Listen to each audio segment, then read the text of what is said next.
face. Let's, pick one and focus on it. China is the popular one to focus on. As powerful as we are as a nation, as strong as our military and our economy are, we could not possibly meet all of those threats on our own.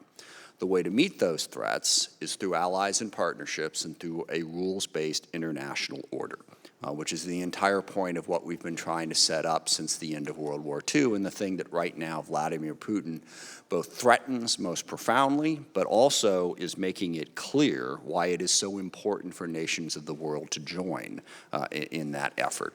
Partnerships, and we have been. And I think the Biden administration has. With Ukraine under attack, it is now more important than ever to reinforce our NATO allies, especially those on the Eastern Front. Romania, Poland, and the Baltic states need advanced integrated air defense assets, missile systems like the HIMARS and the ATACMS, and enhanced permanent U.S. troop presence. And they need it yesterday. China is watching now as how we respond to this crisis. Now is not the time for equivocation. This administration needs to stand up to Putin. The security of our nation and our allies are at stake. By this administration hasn't reached its full potential. Together, we face unprecedented challenges to our security, including the People's Republic of China's global ambitions to rival the United States and Russian aggression that threatens the territorial integrity of Europe today in Ukraine. All the while, we battle historic transnational threats like climate change and a global pandemic.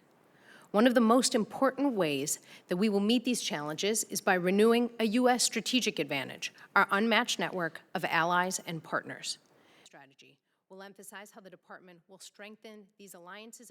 We have absolutely seen this uptick by the Chinese around Taiwan over the last week, but also even over the last few months. And I would say we are watching it very closely.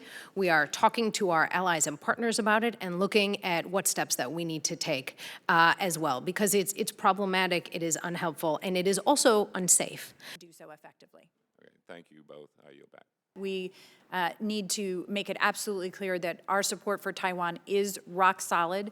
We have provided $18 billion to them in security assistance, and we are going to continue to do that.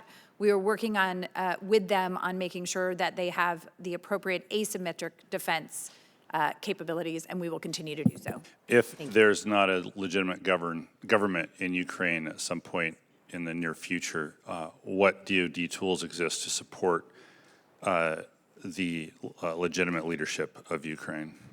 While I understand it is a dynamic situation, as I noted, we're focused on supporting the legitimate government.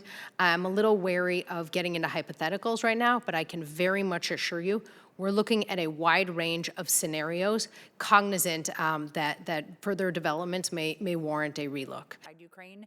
And I think this effort, again, I have to join Dr. Karlin. Secretary Austin released his global posture review, which had looked closely at our posture in Europe and largely saw that it was about right. We recognize this dynamic situation now requires us to give it another fine-toothed look to see what's necessary to ensure that we've got deterrence of Russia and that we can absolutely 150% say that that NATO is safe and secure. What are you hearing from them in terms of the nuclear declaratory policy? That seems to be a hot topic, and there seems to be indication that there may be a weakening of the no first use in terms of the Biden administration. What are our allies saying in regards to that? In this wide variety of discussions, we've heard a lot from our closest allies and the importance that they also put on extended deterrence, as we do. We've talked to them a lot and heard their thoughts on our need to have a safe, secure, and effective nuclear deterrent.